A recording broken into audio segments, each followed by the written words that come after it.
Yengil kunlaringda Allohni tanigin, yengil kunlaringda Allohni tanigin, yaxshi kunlaringda, mashaqqatli qiyin kunlaringda Alloh seni taniydi.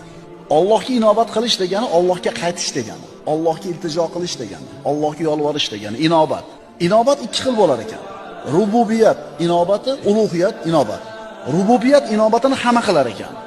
Mo'minmi, kofirmi, erkakmi, ayolmi, olimmi, omimi, boymi, kambag'almi, millati, irqi qanaqa bo'lishidan qat'iy nazar odam zoti borki, rububiyat inobatini qiladi, iltijosini. Qachon qiladi? Samolyot silkinishni boshlaganda ateist ham nima deydi? Ey Rob deydi. Kemaga chiqib katta to'lqinlarga kema urilib, chaqalib, to'ntarilib ketishiga xavotir bo'lganda ey Xudo deydi. Ateistligi ham esdan chiqib qoladi, mulhidligi ham yoki dinsizligi ham. Bu majburiyatdan-da. Allohni tanimaydi, lekin boshiga musibat tushganda Alloh deydi. Endi ulug'iyat inobat qanaqa bo'ladi? Yengil kunlarida ham Allohni taniydi. Yengil kunlarda Allohning hukmida, yengil kunlarda Alloh taologa yaxshi ko'rib ibodat qiladi. Endi bunaqa bandasini Alloh qiylangan kunida albatta o'zini holiga tashlab qo'ymaydi.